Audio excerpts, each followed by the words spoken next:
li muy wax am na fu mu ko teg parce que spécialiste ak wàllu wu mais lépp lu si mën a am loi bi dañ ko abrogé ñoom suñu wóoloo seen bopp ne nangu pour ñu abrogé li nga xam ne que mu di loi bi ñu xoolaat yi fi fan la daal di féetee dem na bi tutu le président de la République ak le premier ministre dañoo jógee kaso pour ñëw tey ji nekk li ñu nekk ñu abrogé waat loi bi dina mat yenn conséquences alors Arfan lan ngay sous-entendre par là parce que ñu bëri jàpp ne est-ce que jëfi suñ ko abrogé waatee retour prison du si am et tant d'autres concrètement loolu moo tax ma ne la ku jàngul droit mooy wax loolu wala ku jàng droit ba pare di jéem a manipuler la masse. mais c'est une comment aujourd'hui on peut abroger cette loi ba pare ñi delluwaat kaso.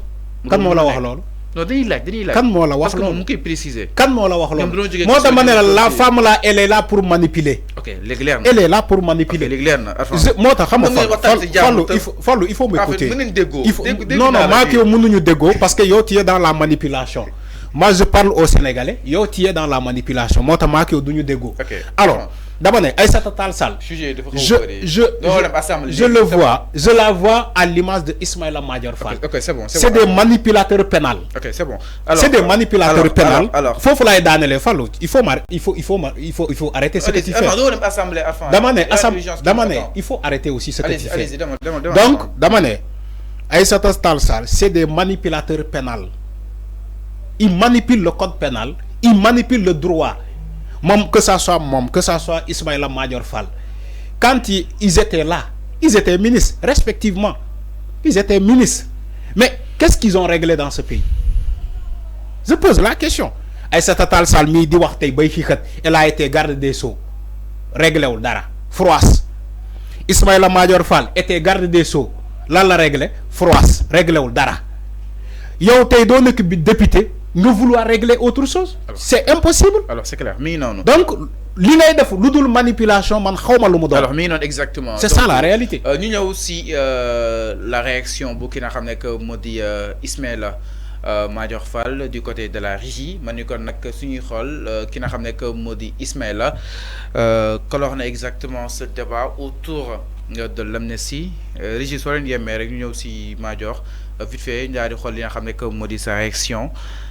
Donc moom ki nga xam ne mooy Ismaïla Madior Fall jàpp ne le juge aura le dernier mot. Telle est la conviction de l'ancien ministre de la justice jàpp na ni du Sonko mooy taxaw ci juger du kenn mooy taxaw génn naan kii dina dem wala du dem jàpp na ni justice bi moom li nga xam ne moo di kàddu gu mujj. te itam ki nga xam ne que moo di Fall ñëw na si nu mu gën a yaatoo si l'abrogabilité et la révocabilité ou encore l'annulation de la loi sur l'amnistie de 2024 mi jàpp ni il conviendra de faire place au juge constitutionnel qui pourra se prononcer bien avant ou juste après l'adoption de la ladite loi.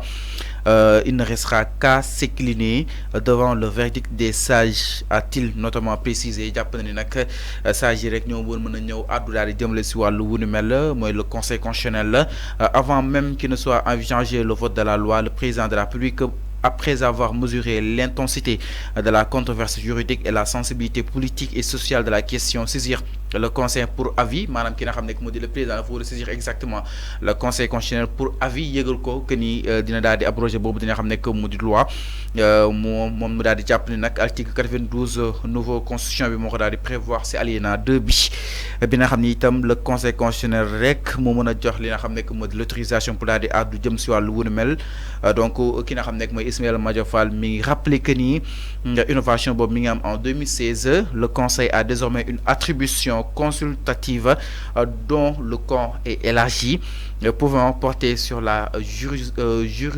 juridicité de toute question politique et sociale. Enfin, son avis favorable ou défavorable à l'abrogation de la loi, loolu lépp conseil constitutionnel moo koy daal di préciser loolu nag conseil bi article 92 de la constitution moo ko daal di may concrètement naka daal di jàpp kàddu yi nga xam ni itam moom la Ismaïla Madior Fall daal di yegg concrètement. dama ne ama Ismaïla Madior Fall qui était professeur agrégé en droit n'arrive même pas à définir de ce qui est de la contumace. Aujourd'hui ce Ismaïla Madior Fall ni ngi bind ay bataaxal di expliquer comment un premier ministre doit fonctionner, comment la justice doit fonctionner, comment les juridictions et comment les tribunaux et comment même l'Assemblée nationale doit fonctionner. Yo, tu étais garde des Sceaux, Ismaïla Madior Fall. Moi, de quoi ils ont peur? Une chaîne qui tourne. Bu benn chaîne yàqoo chaîne bi yëpp dafay daanu.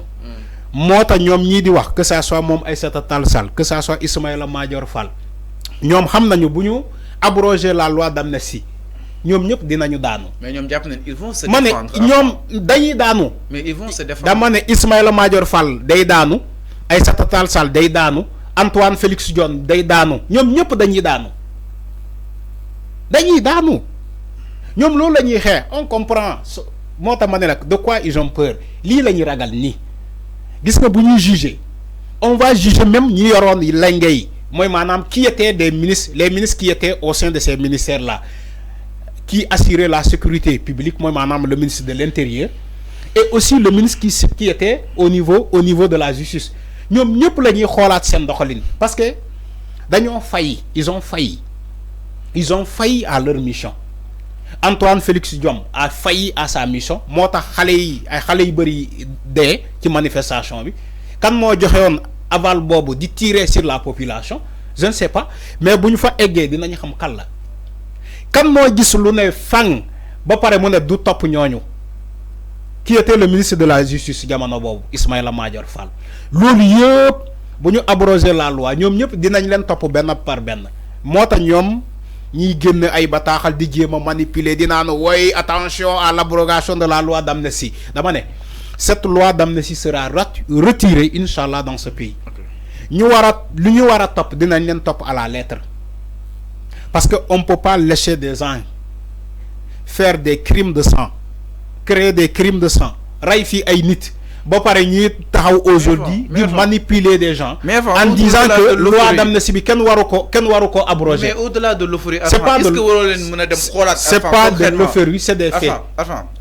C'est pas de l'euphorie. Moo tax ma ne la Fallou tu as un problème avec le français. Non attends, l'euphorie maanaam tu as un problème cooli laa bëgg wax tu as un problème avec le français. Non l'euphorie mooy cooli. C'est pas de l'euphorie, c'est des faits.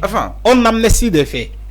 C'est les faits yooyu la ñu ne waruñu ko amnistier parce que on sait pas le coupable on connaît pas le coupable. Mais Ismaïla Madior Fall nee na il faut ñu consulter ñu jël avis le conseil constitutionnel mu expliquer ko à travers li nga xam ne que moo di ay loi ak ay alinéa concrètement xam nga Fallou donc Arfan Ismaïla Madior Fall bu xarañoon à ce point Macky Sall du mbëkk miir tey boo Macky Sall ñemewul ñëw Sénégal. Ça n'a rien à voir. Ça a beaucoup à voir avec ça. Ismaïla Madior Fall bu xarañoon tout droit laa wax bu xarañoon tey tout droit tey duñu wax ci loi d'amnistie kenn du fi rey nit te ku ko def tamit topp nañu ko ba dugal ko ci kaso bi c'est parce que xarañul c'est un manipulateur c'est des gens qui étaient là pour satisfaire la commande politique c'est ça la réalité que ça soit Ismaïla Madior Fall que ça soit Aïssata Tall Sall bi ngeen di wax ni ñoom ñoo doon satisfaire la commande politique de Macky Sall loolu moo am.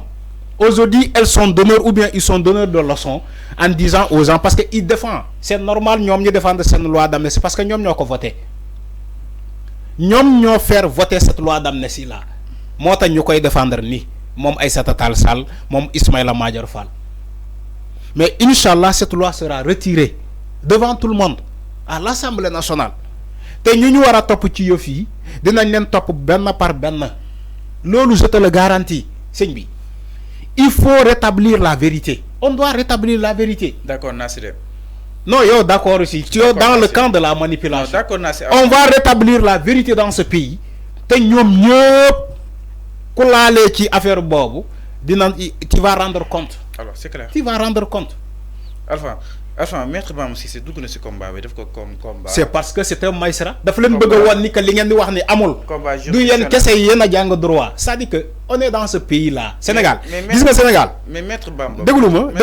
Maître Bamba Cissé. Dégluma. Xam nga Sénégal. Maître Bamba. Il y a un camp bo xamantene dafa jappé bopam ni que ñom c'est des juristes chevronnés. Moy manam ñom ñoo jang droit, ñom ñoo am agrégation, ñom ñoo xam droit code pénal, code de procédure pénale, ñom ñoo xam code électoral. Ñom ils sont partout. Ils sont experts partout. Mota lu ndaw bu xamé bu amé lu ndaw rek ñom dinañu génné bataaxal wala dinañu wax pour manipuler la masse. Mota ngeen gis ci ay magistrats yu melni maître Bamba Cissé ay avocats di dougal aussi sen baat ci lolou ne len li ngeen di wax ni amul. On parle des crimes de sang, des crimes de sang ay nit lañu ray ba paré yo nga né loi bi dina am quelque part comment dirais-je un principe de non droit. Non, un principe de non droit. Okay. Parce que mom Aïssata Tall Sall néné buñu abroger loi bi dinañu laal un principe de non droit. Quelque part aussi day poser problème dans un crime de sang. Crime de sang kay moy manam li nga mëna def moy top yeufi pour mu leer da nga wara top yeufi pour mu leer ñu xam kan mo ci def wala kan mo deful kan mo ci lalé ak kan mo lalé. Donc sénégalais loolu lañu bëgg mu leer señ bi ñun bëgguñu dara lenen aujourd'hui bo gisé sénégalais di ci xar sen tank toubé pour que ñu abroger cette loi d'amnistie parce que quelque part il y a une famille des détenus, il y a une famille des morts, il y a une famille des blessés, il y a des familles, beaucoup de familles se sont créées dans ce pays. Donc nous sommes à côté pour yëf yi leer yéen ngeen ne non da ngeen di voter ay loi d'amnistie léegi voté ngeen ko yéen a amoon majorité amoo leen majorité les xaar leen ñu am majorité tamit ñoom ñu xool lu ñuy def. Soit maintenir cette loi d'amnistie là ou bien l'abroger, tout simplement. Je crois qu'on va retirer cette loi d'amnistie. Mais dès que la loi aussi, si on est madame, si on est bien, il y a l'unanimité, il y a pour nous abroger aussi. Dama lay wax ben affaire pour nga comprendre. Une loi qu'on a fait, une autre loi peut le défaire. Pour nga xam lolu. Une loi faite, une autre loi peut le défaire. Un décret fait, un autre décret peut le défaire. Okay. Donc, il ne faut pas parler de l'inanimité. Il n'y a pas d'inanimité. Donc, c'est une loi qui a été votée. Une autre loi sera votée pour abroger cette loi-là. C'est une affaire juridique. C'est à une connotation juridique. Ici, on n'enfreint pas les règles. On n'est pas en train de bafouiller les règles. Vous avez voté une loi d'amnistie. On va voter pour aussi abroger cette loi d'amnistie. Un fait contradictoire. Ñaari yépp dinañ am un sens juridique. Alors c'est clair. Donc il faut pas dire que li amna li mënul nek. Dédét en droit lolu amul. Alors c'est clair. Une loi qui a été votée, une autre loi peut être votée pour contrecarrer cette loi là. Pour contrecarrer cette loi là. Alors leer na donc mi ngi noonu par rapport ak li nga xam ne que moo di coowal amnistie bi sànq maa ko doon wax ki nga xam ne que moo di selon maître Bamba Cissé jàpp ni c'est un principe général du droit administratif applicable aux actes administratifs unilatéraux créateurs de droits. Il signifie que l'abrogation ou le retrait de ces actes ne peut se faire que dans le délai du recours. Pour excéder au pouvoir. Au-delà de ce délai, ils peuvent créer un droit acquis. Cependant, cette règle n'a aucune application en matière pénale.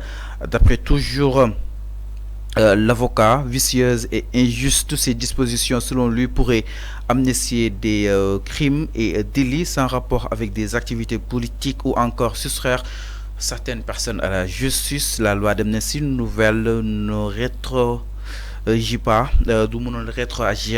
Elle abroge simplement les dispositions existantes qui ne respectent pas les principes de justice et d'équité, a-t-il conclu. Donc d'après les révélations justement de Bamba Cissé, mon avocat bu ki nga xam ne que moo di Ousmane Sonko, kàddu yooyu la si daal di yëkki daal di tontu ki nga xam ne que moo di ak Aïssata Tall suite à sa sortie. Donc comme vous l'aurez compris mesdames et messieurs, aujourd'hui c'est l'installation de l'Assemblée nationale. Donc on va sans doute justement abroger cette émission. Enfin ñu dañuy abroger tel ko matinal tey bu demee incha allah da nga koy jeex.